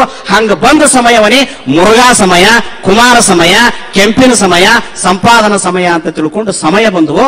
ಅದರಲ್ಲಿ ಚಿಲಾಳ ಸಮಯನೂ ಕೂಡ ಒಂದು. ಅಧಿಕೃತವಾಗಿ 12ನೇ ಶತಮಾನದ ಪ್ರಭು ಪರಂಪರೆಯ ಶೂನ್ಯ ಸಿಂಹಾಸನಕ್ಕೆ ಸಂಬಂಧ ಇದ್ದದ್ದು ಅಂದ್ರೆ ಆ ಚಿಲಾಳ ಪರಂಪರೆ. ಮುಂದೆ ಇವರೇ ಅಧಿಕೃತ ಆದ್ರು. ಇವರು ಆಗದ್ದನ್ನು ಅವ್ರಿಗೆ ಒಪ್ಕೊಳ್ಳಕ್ಕಾಗಲಿಲ್ಲ. ಮುಂದೆ ಅವ್ರು ಒಡ್ಕೊಂಡು ಹೋದ್ರು. ಒಬ್ರು ಚಿತ್ರದುರ್ಗಕ್ಕೆ ಹೋದ್ರು. ಚಿತ್ರದುರ್ಗಕ್ಕೆ ಹೋಗಿ ಅಲ್ಲಿ ಭರಮನಾಯಕ ಅಂತ ಪಾಳೆಗಾರಿದ್ದ. ಆತನನ್ನು ಒಲಿಸಿಕೊಂಡು ಅವ್ರು ಅಲ್ಲೊಂದು ಮಠ ಕಟ್ಟಿಕೊಂಡ್ರು. ಅದು ಚಿತ್ರದುರ್ಗದ ಚಿನ್ಮೂಲಾದ್ರಿ ಮುರುಘಾ ಸಮಯ ಅಂತ ತಿಳ್ಕೊಂಡಾತು. ಅವ್ರು ಜಿದ್ದಿಗೆ ಜಿದ್ದು ಬಿದ್ದು ಎಲ್ಲಿ ಕೋಳಿ ಕೂಗ್ತಾವ ಅಲ್ಲೆಲ್ಲ ನಮ್ದೊಂದು ಮಠ ಇರ್ಬೇಕು, ನಮ್ಮ ಶಿಷ್ಯರು ಇರ್ಬೇಕಂತ ಹೇಳಿ ಅವರು ಹಠಕ್ಕೆ ಬಿದ್ದು ಅವ್ರ ಊರಿಗೆ ಒಂದೊಂದು ಮಠ ಮಾಡಾಕತ್ರು. ಎತ್ತಗರ ಇಲ್ಲಿ ಧರ್ಮ ಬೆಳಿಲಿ ನೋಡ್ರಿ, ಮುಂದೆ ಗದ್ದಕ್ಕೆ ಬೀಳ್ತಿದ್ರು. ಮುಂದೆ ಅವ್ರ ಮಠಗಳು ಬಹಳ ಬಂದು, ಸಾವಿರಾರು ಸಂಖ್ಯೆಯಲ್ಲಿ ಮಠಗಳು ಬಂದು. ಅದು ಮುರುಘಾ ಸಮಯ ಅಂತ ಆತು. ಇನ್ನು ಕುಮಾರ ಸಮಯ ಅಂದ್ರೆ ಜಡೆ ಅಂತ ಬರ್ತದೆ ನಮ್ಮ ಬನವಾಸಿಯ ಭಾಗದಲ್ಲಿ ಜಡೆ. ಆ ಜಡೆ ಮಠಕ್ಕೆ ಕುಮಾರ ಸಮಯದ ಸ್ವಾಮಿಗಳು ಬಂದ್ರು. ಮುಂದೆ ಅದು ಹಾನಗಲ್ಕ್ಕೆ ಬಂತು. ಹಾನಗಲ್ ಮಠಕ್ಕಿಂತಲೂ ಮುಂದೆ ಅದು ಹುಬ್ಬಳ್ಳಿಯವರಿಗೆ ಅದನ್ನು ಬೆಳವಳಿಯಾಗಿ ಬಿಟ್ಟು ಕೊಟ್ಟರು. ನೀವು ಶ್ರೀಮಂತರಿದ್ದೀರಿ, ನಿಮ್ ಮಠ ಗಿಟ ಚಲೋ ಅದ, ನಾವು ಅಷ್ಟು ಶ್ರೀಮಂತರಿಲ್ಲ, ನೀವ ಕುಮಾರ ಸಮಯದ ಅಧಿಕೃತ ಗುರುಗಳಾಗ್ರಿ ಅಂತೇಳಿ ಕುಮಾರ ಸಮಯವನ್ನ ಹುಬ್ಬಳ್ಳಿ 3000 ಮಠದವರಿಗೆ ಬಿಟ್ಟು ಕೊಟ್ಟರು ಅಂತ ತಿಳ್ಕೊಂಡು ನಾನು ಕೇಳಿದ್ದೇನೆ. ಇತಿಹಾಸನೂ ಕೂಡ ಅದ್ರ ಬಗ್ಗೆ ಇದೆ. ಮುಂದೆ ಅದು ಕುಮಾರ ಸಮಯ ಆಯ್ತು. ಇನ್ನು ಸಂಪಾದನಾ ಸಮಯದವರು ಎಲ್ಲಿ ಬಂದ್ರು ಅಂದ್ರೆ ಒಂಟಮೂರಿ ರಾಜರಂತಿದ್ರು. ನಮ್ಮ ಭಾಗದಲ್ಲಿ ಬೆಳಗಾವಿ ಜಿಲ್ಲೆಯ ಘಟಪ್ರಭಾ ನದಿ ತೀರದಲ್ಲಿ ಒಂಟೆಮುರಿ ಅಂತ ತಿಳ್ಕೊಂಡು ಬರ್ತದೆ.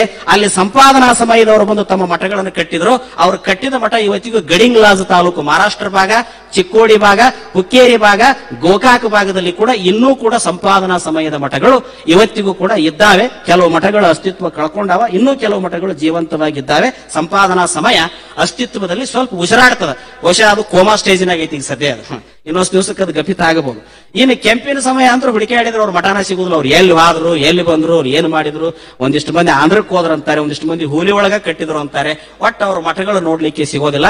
ಆದ್ರೆ ಈ 4 ಸಮಯಗಳಿದ್ದು, ಈ 4 ಸಮಯಗಳು ದೊಡ್ಡ ದೊಡ್ಡ ಕೆಲಸಗಳನ್ನು ಮಾಡಿದವು. ಆ ದೊಡ್ಡ ದೊಡ್ಡ ಕೆಲಸಗಳನ್ನು ಮಾಡಿದಾಗ ಒಂದಿಷ್ಟು ಏನು ದುರಂತಗಳಾದವು ಅಂದ್ರೆ, ಜಿದ್ದಿಗೆ ಜಿದ್ದು ಬಿದ್ದರು ಇವರು. ಇವ್ರಕ್ಕಿಂತ ಆಸ್ತಿ ಹೆಚ್ಚು ನಾವು ಗಳಿಸ್ಬೇಕು, ನಮಗಿಂತ ಹೆಚ್ಚು ಆಸ್ತಿ ಇವ್ರು ಗಳಿಸ್ಬೇಕು ಅಂತೇಳಿ ಪಾಳೆಗಾರರನ್ನು ಒಲಿಸಿಕೊಳಕತ್ರು. ಅದ್ರಲ್ಲಿ ಬರ್ತದ ನೋಡ್ರಿ. ಎಷ್ಟು ವಿಚಿತ್ರ ಅಂದ್ರೆ, ಇವ್ರು 4 ಸಮಯದವ್ರು ಎಲ್ಲರ ಒಂದು ಕಡೆ ಭಕ್ತರು ಕೂಡಿಸಿದಾಗ ಪೂಜಾ ಕುಂತಾಗ ಇವ್ರು ಹಚ್ಚಿದ ದೀಪ ಇವ್ರಿಗೆ ಕಾಣಬಾರದಂತ ಇವ್ರದೊಂದು ದೊಡ್ಡ ಪರದೆ ಕಟ್ತಿದ್ರಂತ, ಇವ್ರ ದೀಪ ಅವರಿಗೆ ಕಾಣಬಾರದಂತ ಒಂದು ದೊಡ್ಡ ಪರದೆ ಕಟ್ತಿದ್ರಂತ. ಅಷ್ಟೊಂದು ಇವರಲ್ಲಿ ಬೆಳೆದು ಬಂದು ಬಿಡುತ್ತೆ ನೋಡ್ರಿ. ಮುಂದೆ ಅವರು ಶಿಷ್ಯರನ್ನು ಹೆಚ್ಚು ಮಾಡ್ಕೋಬೇಕು. ಅದರಲ್ಲಿ ಶಿಷ್ಯ ಮತ್ತು ಪ್ರಶಿಷ್ಯ, ಮುರುಘಾ ಸಮಯದ ಕೆಲವು ಮಠಗಳು ಸಮಯದ ಮಠಗಳಂತ ಬರ್ತಾವ, ಅವು ಬೇರೆ, ಅವು ಮುರುಘಾ ಸಮಯದ ಮಠಗಳು. ಇನ್ನು ಕೆಲವು ಶಾಖಾ ಮಠಗಳಂತ ಬರ್ತಾವ. ಅದಕ್ಕೆ ಅಧಿಕೃತ ಶಾಖಾ ಮಠಗಳಂದ್ರೆ ಮೇನ್ ಒಂದು ಮಠ ಇರ್ತದೆ, ಅದ್ರ ಕೆಳಗೆ ಮತ್ತವು ಶಾಖಾ ಮಠ. ಶಾಖಾ ಮಠಗಳೇ ಬೇರೆ, ಸಮಯದ ಮಠಗಳೇ ಬೇರೆ. ಸಮಯದ ಮಠ ಅಂದ್ರೆ ಏನು, ನಿಮ್ಮನ್ನು ನಾವು ಗುರುಗಳಾಗಿ ಒಪ್ಕೊಂಡಿವಿ, ನಿಮಗೆ ನಾವು ಗೌರವ ಕೊಡ್ತೀವಿ, ನೀವು ನಮ್ಮ ನಾಯಕರಂತ ತಿಳ್ಕೊಂಡು ಒಪ್ಪಿಕೊಂಡದ್ದು ಸಮಯದ ಮಠಗಳಿವು. ಅಂದ್ರೆ ನಾವು ಮುರುಘಾ ಸಮಯ ಒಪ್ಕೊಂತೀವಿ, ನಾವು ಚಿರಾಳ ಸಮಯ ಒಪ್ಕೊಂತೀವಿ, ನಾವು ಕುಮಾರ ಸಮಯ ಒಪ್ಕೊಂತೀವಿ, ನಾವು ಸಂಪಾದನಾ ಸಮಯ ಒಪ್ಕೊಂತೀವಿ ಅಂತೇಳಿ. ಆದ್ರೆ ಶಾಖಾ ಮಠಗಳು ಹಂಗಲ್ಲ. ಅದಕ್ಕೊಂದು ಮೂಲ ಮಠ ಇರ್ತದೆ ಕೇಂದ್ರ ಸ್ಥಾನದಲ್ಲಿ. ಆ ಕೇಂದ್ರ ಸ್ಥಾನಕ್ಕೆ ಸಂಬಂಧಪಟ್ಟಂಗ ಹಳ್ಳಿಗೆ 1-2 ಮಠಗಳನ್ನು ಅವ್ರು ಕಟ್ಟಿರ್ತಾರೆ. ಇವತ್ತಿಗೂ ನೀವು ಹೋಗ್ಬೋದು, ಎಲ್ಲರ ಉತ್ತರ ಕರ್ನಾಟಕದ ಯಾವ್ದಾರ ಒಂದು ಊರಿಗೆ ಹೋಗ್ರಿ, ಅಲ್ಲಿ ಈ 4 ಸಮಯಕ್ಕೆ ಸಂಬಂಧಪಟ್ಟು ಒಂದು ಮಠನರ ಇರಾಕಬೇಕು. ಎಲ್ಲಿ ಕೋಳಿ ಕೂಗ್ತಾ ಒಂದು ಮಠ ಇರಾಕಬೇಕು. ಆ ಮಠಗಳ ಅಸ್ತಿತ್ವ ಕಳ್ಕೊಂಡಾವಿ. ಒಂದೊಂದು ಊರಾಗ ಜಿದ್ದಿಗೆ ಜಿದ್ದು ಬಿದ್ದು 3 ಸಮಯದವ್ರ ಮಠಗಳಿದ್ದು ನೋಡ್ರಿ. ಆ ಕಡೆ ಮುರುಘಾ ಸಮಯದ ಮಠ ಇದ್ರೆ, ಈ ಕಡೆ ಚಿಲಾಳ ಸಮಯದ ಮಠ ಇರ್ತಿತ್ತು, ಈ ಕಡೆ ಚಿಲಾಳ ಸಮಯದ ಮಠ ಇದ್ರೆ, ಈ ಕಡೆ ಸಂಪಾದನಾ ಸಮಯದ ಮಠ ಇರ್ತಿತ್ತು. ಒಟ್ಟಾಗಿ ಧರ್ಮ ಅನ್ನುವಂಥದ್ದು ಒಂದಿಷ್ಟು ನಾ ಹೆಚ್ಚು ನೀ ಹೆಚ್ಚು ಅನ್ನುವಂಥ ಭೇದಗಳಿಗೆ, ವಿಪ್ಲವಗಳಿಗೆ ಬಲಿಯಾಯಿತು. ಆದ್ರೆ ಇಲ್ಲಿ ನಾವು ಏನು ನೆನೆಸ್ಬೇಕಂದ್ರೆ, ಈ ಮಠಗಳ ಉಗಮಕ್ಕ ತೋಂಟದ ಸಿದ್ಧಲಿಂಗ ಯತಿಗಳೇ ಬಹಳಷ್ಟು ಪ್ರಮುಖರಾಗಿ ಕಾರಣರಾದ್ರು. ಆದ್ರೆ ಈ ಮಠಗಳ ವಿಸ್ತಾರಕ್ಕೆ ಬಹಳಷ್ಟು ಸಹಾಯ ಸಹಕಾರವನ್ನು ಮಾಡಿದವರಂದ್ರ ಪಾಳೆಗಾರರಂತ ತಿಳ್ಕೊಂಡಿದ್ರು. ಅದರಲ್ಲಿ ವಿಶೇಷವಾಗಿ ನಾವು ಕೆಳದಿಯ ಅರಸರನ್ನ ಬಹಳ ನೆನೆಸಿಕೊಳ್ಬೇಕಾಗ್ತದೆ. ಕೆಳದಿಯ ಸೋಮಶೇಖರ ನಾಯಕ, ಕೆಳದಿಯ ಶಿವಪ್ಪ ನಾಯಕ, ಬಸಪ್ಪ ನಾಯಕ ಅಂತ ಏನು ಬರ್ತಾರೆ, ಅವರ ಹೆಂಡತಿ ಮಲ್ಲಮ್ಮ, ಮುಂದೆ ಚೆನ್ನಮ್ಮ, ಇವರು ಕೆಳದಿ ಸಂಸ್ಥಾನದಲ್ಲಿ ಮಹತ್ತಿನ ಮಠಗಳನ್ನು ಕಟ್ಟಿಕೊಟ್ರು. ಎಷ್ಟು ದೊಡ್ಡ ಪ್ರಮಾಣದಲ್ಲಿ ಮಹತ್ತಿನ ಮಠಗಳನ್ನು ಕಟ್ಟಿದ್ರೆ ಅಂದ್ರೆ, ಸಮುದ್ರದ ತೀರದ ದಂಡೆಯ ಕರಾವಳಿ ಭಾಗದಲ್ಲಿ ಸಹಿತ ಲಿಂಗಾಯತರ ಮಹತ್ತಿನ ಮಠಗಳನ್ನು ಕಟ್ಟಿ ನಿತ್ಯ ಪಾದೋದಕ ಪ್ರಸಾದ ನಡೀಲಿಕ್ಕೆ ಅನುಕೂಲವನ್ನು ಮಾಡಿಕೊಟ್ರು. ಅದಕ್ಕ ಮೆಣಸಿನ ಮೇಲೆ ಬರುವಂತ ವಿದೇಶದವರು ಮೆಣಸು ತಗೊಂಡು ಹೋಗಿದಾರಲ್ಲ, ಆ ಮೆಣಸು ತಗೊಂಡು ಹೋಗುವಂತ ಸುಂಕವನ್ನ ಒಂದು ಭಾಗವನ್ನ ಈ ಕೆಳದಿ ಸಂಸ್ಥಾನದ ಮಠಗಳಿಗೆ ಬಿಟ್ಟು ಕೊಟ್ಟರು ಅಂತ ತಿಳ್ಕೊಂಡು ಹೇಳ್ತಾರೆ. ಆದ್ರೆ ಆ ಮಠಗಳಲ್ಲಿ ಕೆಲವೊಂದಿಷ್ಟು ಮಠ ನಮಗೆ ಇಕ್ಕೇರಿ, ಕವಲೇದುರ್ಗ ಇಂಥ ಮಠಗಳು ನೋಡ್ಲಿಕ್ಕೆ ಸಿಗ್ತಾವೆ ಹೊರತು ಇನ್ನು ಕೆಲವು ಮಠಗಳು ತಮ್ಮ ಅಸ್ತಿತ್ವವನ್ನು ಕಳ್ಕೊಂಡಿದ್ದಾವೆ ಅನ್ನುವಂಥದ್ದು ಕೂಡ ನಾವು ಇತಿಹಾಸದಲ್ಲಿ ನೋಡ್ತೇವೆ. ಇನ್ನ ಹರಪನಹಳ್ಳಿಯಲ್ಲಿ ಸೋಮಶೇಖರ ನಾಯಕ ಅಂತಿದ್ದ, ಬಸವಂತರಾಯ ಅಂತಿದ್ದ, ಆತ ಬಹಳ ಪ್ರಭಾವಿ ಇದ್ದ. ಅವರಿಗೊಂದು ಹುಚ್ಚು, ಎಲ್ಲೆಲ್ಲೆಲ್ಲೆಲ್ಲಿ ಧರ್ಮ ಪ್ರಚಾರ ಮಾಡುವಂತ ಮೂರ್ತಿಗಳನ್ನು ಕರ್ಕೊಂಡು ಬರಬೇಕು, ಅವರಿಗೆ ಮಠಗಳನ್ನು ನಿರ್ಮಾಣ ಮಾಡಿ ಕೊಡ್ಬೇಕು ಅಂತ ಹೇಳಿ ಆತನೂ ಕೂಡ ಹರಪನಹಳ್ಳಿಯಲ್ಲಿ ಗುಡ್ಡದಲ್ಲಿ ವಿರಕ್ತ ಮಠವನ್ನು ಚಿಲಾಳ ಸ್ವಾಮಿಗಳಿಗೆ ಕಟ್ಟಿಕೊಟ್ಟಿದ್ದ. ಬುದ್ಧಿ, ನಿಮ್ಮ ಕೆಳಗ 100 ಮಠಗಳನ್ನು ಕಟ್ಟಾಕ ನಾನು ದಾನ ದತ್ತಿಗಳನ್ನು ಕೊಡ್ತೀನಿ ಅಂತೇಳಿ 1000 ಎಕರೆ ಭೂಮಿ ಕೊಟ್ಟು ಎಲ್ಲೆಲ್ಲಿ ಕೋಳಿ ಕೂಗ್ತಾವ ಅಲ್ಲಲ್ಲಿ ತೊಟ ಸ್ವಾಮಿಗಳು ಒಂದು ಮಠ ಆಗ್ಬೇಕಂತ ತಿಳ್ಕೊಂಡು ಪರಮಾನ ಹೊರಡಿಸಿದ. ಇವತ್ತಿಗೂ ಕೂಡ ಎಷ್ಟೋ ಮಠಗಳು ತುಂಗಭದ್ರಾ ನದಿಯ ದಂಡೆಯಲ್ಲಿ ತೇಲಿ ಹೋದವು ಅಂತ ತಿಳ್ಕೊಂಡು ನಾವು ಅದರ ಇತಿಹಾಸ ಓದ್ತೇವೆ. ಎಷ್ಟೋ ಮಠಗಳು ಅಲ್ಲಿ ಸ್ವಾಮಿಗಳು ಇಲ್ಲದಕ್ಕೆ ಆ ಮಠದ ಕಾಂಬ ಜಯಂತಿ ತಗೊಂಡು ಬಂದು ಭಕ್ತರು ಮನಿನೂ ಕಟ್ಕೊಂಡ್ರು ಅನ್ನುವಂತ ಇತಿಹಾಸವನ್ನ ನಾವು ಹಿಂದಿನ ಗುರುಗಳ ಬಾಯಿಂದ ಕೇಳಿದ್ದೇವೆ. ಭಕ್ತರು ಮಠ ಕಟ್ಟಕ್ಕೂ ಕಾರಣೀಭೂತರದಾರ, ಕೆಲವು ಕಡೆ ಮಠ ಕೆಡವಕ್ಕೂ ಕಾರಣೀಭೂತರದಾರ. ಪ್ಲಸ್ ಮೈನಸ್ 2 ಅದ. ಅದನ್ನ ನಾನು ಈಗ ಸದ್ಯ ಮೈನಸ್ ಹೇಳಂಗಿಲ್ಲ, ಪ್ಲಸ್ ಹೇಳ್ತೇನೆ. ಮಠಗಳ ವಿಸ್ತಾರ ಹೆಂಗಾಯ್ತು ವಿಶೇಷವಾಗಿ ನಿಮಗೆ ಗೊತ್ತಿರಲಿ. ಲಿಂಗಾಯತ ಮಠಗಳಿಗೆ ಬರೀ ಲಿಂಗಾಯತ ಅರಸರಷ್ಟ ಸಹಾಯ ಮಾಡಿಲ್ಲ, ವಿಶೇಷವಾಗಿ ಅನ್ಯ ಧರ್ಮದವರು ಕೂಡ ಮಠಗಳನ್ನ ಕಟ್ಟಿಕೊಟ್ರು ಅನ್ನುವಂಥದ್ದು ಕೂಡ ಬಹಳಷ್ಟು ಇತಿಹಾಸದಲ್ಲಿ ಬರ್ತದೆ. ಇದನ್ನ ನೆನಪಿಟ್ಕೋಬೇಕು ನಾವು. ಇವತ್ತು ಚಿತ್ರದುರ್ಗದಲ್ಲಿ ಮಠವನ್ನ ಕಟ್ಟಿದವರು ನಾಯಕ ಸಮಾಜದವರು, ವಾಲ್ಮೀಕಿ ಪರಂಪರೆಯವರು, ಪರಮನಾಯಕ. ಈ ಕಡೆ ಇನ್ನೊಬ್ರು ಬರ್ತಾರೆ ನಾನು ನೆನಪಿಸಿಕೊಳ್ಬೇಕಾ ಹೆಣ್ಮಗಳನ್ನ. ಬಳ್ಳಾರಿ ಭಾಗದ ಅಕ್ಕ ಮಹಾದೇವಿ ಅಂತ ಕರಿತಿದ್ರೆ ಆಕಿನ ಕುರುಗೋಡದ ನೀಲಮ್ಮ ಅಂತ ಬರ್ತಾಳೆ. ಈ ಲಾಳಗುಂಡರ ಸಮಯದ ಲಾಳಗುಂಡರ ಪರಂಪರೆಯಲ್ಲಿ ಬರುವಂತ ಕುರುಗೋಡದ ನೀಲಮ್ಮ, ಆಕಿದು ಸಿಂದಗೇರಿ ಹುಟ್ಟಿದ ಊರು. ಆ ಸಿಂದಗೇರಿಯ ಕುರುಗೋಡದ ನೀಲಮ್ಮ ಆವತ್ತಿನ ಕಾಲದ ಅಕ್ಕ ಮಹಾದೇವಿ ಅಂತ ಪ್ರಸಿದ್ಧಿದ್ದು. ಆ ನೀಲಮ್ಮನ ಪ್ರಭಾವ ಎಷ್ಟು ದೊಡ್ಡದಿತ್ತು ಅಂದ್ರೆ ಹೇಮಕೂಟದ ಕೊಟ್ಟೂರು ಸ್ವಾಮಿಗಳಿಗೆ ಅನೇಕ ಮಠಗಳನ್ನ ಆ ಕುರುಗೋಡದ ನೀಲಮ್ಮ ಕಟ್ಟಿಕೊಟ್ಲು. ಅವೇ ಇವತ್ತಿಗೂ ನೀಲಮ್ಮನ ಮಠಗಳು ಅಂತ ತಿಳ್ಕೊಂಡು ಖ್ಯಾತವಾಗಿದ್ದಾವೆ ಅಂತ ತಿಳ್ಕೊಂಡು ಅದರಲ್ಲಿ ಅನೇಕ ವಿಚಾರಗಳನ್ನು ನೋಡ್ತೇವೆ. ಇನ್ನೊಂದು ಎರಡು ಮಾತುಗಳನ್ನು ನಾನು ಇಲ್ಲಿ ಹೇಳಬೇಕಂತಂದ್ರೆ, ಬಳ್ಳಾರಿ ಭಾಗದಲ್ಲಿ ಹಂಡೆ ವಜೀರರು ಅಂತ ಬರ್ತಾರೆ. ಹಂಡೆ ವಜೀರರು ಕೂಡ ಅನೇಕ ಮಠಗಳನ್ನ ನಿರ್ಮಾಣ ಮಾಡಲಿಕ್ಕೆ ದಾನ ದತ್ತಿಗಳನ್ನ ಆಸ್ತಿಗಳನ್ನ ಕೊಟ್ಟರು. ಮತ್ತು ಅದೇ ರೀತಿಯಾಗಿ ಬಳ್ಳಾರಿ ಭಾಗದಲ್ಲಿ ಅವರು ಮಾಡಿದ ಮೇಲೆ ಇನ್ನ ಸುರಪುರ ಸಂಸ್ಥಾನದಲ್ಲಿ ಪಿಡ್ಡ ನಾಯಕರಂತಿದ್ರು. ಅವ್ರಿಗೊಬ್ಬ ಮಂತ್ರಿ ಇದ್ದ, ನಿಷ್ಠಿ ರುದ್ರಪ್ಪ ಅಂತ ಹೇಳಿ. ಜೇವರ್ಗಿ ಷಣ್ಮುಖ ಸ್ವಾಮಿಗಳು ಅನ್ನುವಂಥವ್ರು ಕೊನೆ ವಚನಕಾರರು. ಆ ಜೇವರ್ಗಿ ಷಣ್ಮುಖ ಸ್ವಾಮಿಗಳವರ ಅಪ್ಪಣೆ ತಗೊಂಡು ಆ ಸುರಪುರ ಸಂಸ್ಥಾನಿಕರ ಧೈರ್ಯದಿಂದ ಸಿಂದಗಿ ಮತ್ತು ಜೇವರ್ಗಿ ಭಾಗದಲ್ಲಿ 80ಕ್ಕೂ ಹೆಚ್ಚು ಮಠಗಳನ್ನ ನಿಷ್ಠಿ ರುದ್ರಪ್ಪನವರು ಕಟ್ಟಿದ್ರು ಅನ್ನುವಂಥ ಕೂಡ ಇತಿಹಾಸನು ಕೂಡ ಇದು 17ನೇ ಶತಮಾನದ ಮಧ್ಯೆ ಕೊನೆಯ ಭಾಗದಲ್ಲಿ ಬರ್ತದೆ ನಿಷ್ಠಿ ರುದ್ರಪ್ಪನವರು. ಇನ್ನ ಅನೇಕರು ಬರ್ತಾರೆ. ಅದರಲ್ಲಿ ಸುರಪುರ ಸಂಸ್ಥಾನಿಕರು ಬರ್ತಾರೆ, ಕೆಳದಿ ಸಂಸ್ಥಾನಿಕರು ಬರ್ತಾರೆ. ಇನ್ನೊಬ್ಬರದನ್ನ ನಾನು ಹೆಸರು ಉಲ್ಲೇಖ ಮಾಡಬೇಕಿಲ್ಲ. ಕೆಳದಿಯ ಭಾಗ ಇದು ಕೊಡಗಿನ ಭಾಗದಲ್ಲಿ ಹಾಲೇರಿ ಮನೆತನದವರು ಅಂತ ಬರ್ತಾರೆ. ಹಾಲೇರಿ ಮನೆತನದವರು ಕೂಡ ಅನೇಕ ಮನೆತನ ಕಟ್ಟಿದ್ರು. ದುರಂತ ಅಂದ್ರೆ ಅವ್ರ ಮುಂದೆ ಕ್ರಿಶ್ಚಿಯನ್ ಧರ್ಮಕ್ಕೆ ಕೊಡಗಿನ ಗೌರಮ್ಮನ ಇತಿಹಾಸ ನೀವು ಓದಿರಬೇಕು. ಆಕೆ ಕೂಡ ಬಹಳ ದೊಡ್ಡ ದುರಂತ ಆಯ್ತು. ಅದು ನಂತರದಲ್ಲಿ ಬರ್ತದೆ. ಅದ್ರ ಬಗ್ಗೆ ಸಂಶಯಾಸ್ಪದಗಳದಾವ. ಮುಂದೆ 486 ಮಠಗಳನ್ನ ಪೂಜ್ಯರು ನಮ್ಮ ಬೇಲಿ ಮಠದ ಶಿವರುದ್ರ ಸ್ವಾಮಿಗಳವರು ಆಗಲೇ ಹೇಳಿದ್ರು. ಈ 486 ಮಠಗಳು ಮುಂದೆ ಮೈಸೂರು ಭಾಗದಲ್ಲಿ ಗೌಡ ಲಿಂಗಾಯತರಲ್ಲಿ ಇದ್ದಂತ ಮಠಗಳೇ ಮುಂದೆ ಅವುಗಳು ನಂಜನಗೂಡಿನಲ್ಲಿ ವಿರಕ್ತರ ಹತ್ಯೆಯಾದ ಮೇಲೆ ಅವು ಸಂಪೂರ್ಣ ವೈದಿಕದ ಮಠಗಳಾಗಿ ಪರಿವರ್ತನೆಯಾಗಿ ಶೈವಾಚಾರ ಶಿವಾಚಾರದ ಮಠಗಳಾದವು ಅನ್ನುವಂಥದ್ದು ಕೂಡ ಪೂಜ್ಯರಾಗಲೇ ಇತಿಹಾಸವನ್ನು ಹೇಳಿದ್ದಾರೆ. ಇಲ್ಲಿ ಕೊನೆಯದಾಗಿ ಹುಬ್ಬಳ್ಳಿ ಭಾಗದಲ್ಲಿ ಬಸಪ್ಪ ಶೆಟ್ಟರು ಅಂತ ಬರ್ತಾರೆ. ಬಹಳ ದೊಡ್ಡ ಪ್ರಭಾವಿ ಇದ್ರವರು. ಇನ್ನೊಬ್ರು ಬಣಜಿಗರ ದಾನಮ್ಮ ಅಂತ ಬರ್ತಾಳೆ, ಬಿಳಿಗಿ ರಾಣಿಯರಂತ ಬರ್ತಾರೆ, ದಡೇ ಸೂಗಿರಿನ ರಾಣಿ ಅಂತ ಬರ್ತಾರೆ. ಇವರೆಲ್ಲರೂ ಕೂಡ ತಮ್ಮ ತಮ್ಮ ಊರುಗಳಲ್ಲಿ ಒಬ್ಬ ಜಂಗಮಾ ಮೂರ್ತಿ ಇರಬೇಕು, ಅಲ್ಲಿ ಶಿವಾನುಭವಗಳು ನಡೀಬೇಕು, ಅಲ್ಲಿ ಅನುಭವ ಗೋಷ್ಠಿಗಳು ನಡೀಬೇಕಂತ ಹೇಳಿ 100 ಎಕರೆ ಭೂಮಿಗಳನ್ನ ಇನಾಮಗಳನ್ನ ಕೊಟ್ಟು ತಮ್ಮ ತಮ್ಮ ಊರುಗಳಲ್ಲಿ ಒಬ್ಬ ಚರಮೂರ್ತಿಗಳನ್ನ ಒಬ್ಬ ವಿರಕ್ತರನ್ನ ಇಟ್ಟುಕೊಂಡು ಮಠಗಳನ್ನು ನಿರ್ಮಾಣ ಮಾಡಿ ಅಲ್ಲಿ ನಿತ್ಯ ಲಿಂಗ ಪೂಜೆ ದಾಸೋಹ ನಡೀಲಿಕ್ಕೆ ಅನುಕೂಲತೆಗಳನ್ನ ಮಾಡಿ ಕೊಟ್ಟರು ಅಂತ ತಿಳ್ಕೊಂಡು ಅನೇಕ ಉದಾಹರಣೆಗಳು ಬರ್ತಾವೆ. ಏನೋ ಬಂದ್ರು ಕೂಡ ಒಂದು ಕಾಲಕ್ಕೆ ಒಬ್ರು ಹೇಳಿದ್ರು, ಬಹುಶಃ ನಮ್ಮ ಕರ್ನಾಟಕದಾಗ ಎಷ್ಟು ಮಠ ಇದ್ವು ಅಂದ್ರೆ ಕ್ರಿಶ್ಚಿಯನ್ರ ಚರ್ಚ್ಗಳಿಗಿಂತ ಹೆಚ್ಚು ಮಠಗಳಿದ್ವು. ಆ ಎಲ್ಲಾ ಮಠಗಳು ಕೂಡಿ ಕೆಲಸ ಮಾಡಿ ಗಿಡಿದ್ರೆ ಇವತ್ತು ಲಿಂಗಾಯತ ಧರ್ಮ ಬಹಳ ದೊಡ್ಡ ಪ್ರಮಾಣದಲ್ಲಿ ವಿಶ್ವದಲ್ಲಿ ಮುಟ್ಟುತ್ತಿತ್ತು ಅಂತ ತಿಳ್ಕೊಂಡು ಹಿರಿಯರು ಹೇಳಿದ್ದನ್ನು ನಾವು ಕೇಳಿದ್ದೇವೆ. ಆದ್ರೆ ಅದರಲ್ಲಿ ಎಷ್ಟೋ ಮಠಗಳಿಗೆ ಅಸ್ತಿತ್ವ ಕಳ್ಕೊಂಡಾವ್. ಮತ್ತು ಹುಡುಕಾಡಕ್ ಹೋದ್ರಿ ಕರ್ನಾಟಕದಲ್ಲಿ 1000 ಮಠಗಳು ಸಿಗೋದಿಲ್ಲ ನಮಗೆ. ಇನ್ನು ಮತ್ತು ಉಳಿದ ಮಠಗಳು ಏನಾದವ್ರಿ ಅಂತಂದ್ರೆ ಸಂಸಾರಿಕರ ಮನೆ ಆಗಿರಬಹುದು, ಬಹುಶಃ ಅಕ್ರಮವಾಗಿ ಏನೇನೋ ಬೇರೆ ಬೇರೆ ಬೇರೆ ಬೇರೆ ವ್ಯವಸ್ಥೆಯಲ್ಲಿ ಹೋಗಿರಬಹುದು. ಆದ್ರೆ ಇದ್ದ ಮಠಗಳು ಸಹಿತ ಇವತ್ತು ಎಷ್ಟು ದೊಡ್ಡ ಕೆಲಸಗಳನ್ನ ಮಾಡಿದ್ವು ಅಂದ್ರೆ ಕರ್ನಾಟಕದಲ್ಲಿ ಈ ಲಿಂಗಾಯತ ಮಠಗಳು ಇರದೆ ಹೋಗಿದ್ರೆ ವಿದ್ಯೆ ಸಂಸ್ಕೃತಿ ಧರ್ಮ ಪರಂಪರೆ ಅದು ನಿಂತ ನೀರಾಗಿ ಕಲಕಾಗಿ ಬಿಡ್ತಿತ್ತು. ಇವುಗಳ ಬೆಳವಣಿಗೆಗೆ ಈ ವಿರಕ್ತ ಮಠಗಳು ಬಹಳಷ್ಟು ದೊಡ್ಡ ಪ್ರಮಾಣದಲ್ಲಿ ಸಹಾಯ ಸಹಕಾರವನ್ನು ಮಾಡಿದ್ದಾವೆ ಅನ್ನುವಂಥದ್ದನ್ನ ಇತಿಹಾಸದಲ್ಲಿ ಹೇಳಬೇಕಾಗ್ತದೆ. ಇದಕ್ಕೆಲ್ಲಾ ಮೂಲವಾಗಿ ತೋಂಟದ ಸಿದ್ಧಲಿಂಗೇಶ್ವರ ನಾವು ನೆನೆಸಿಕೊಳ್ಬೇಕು.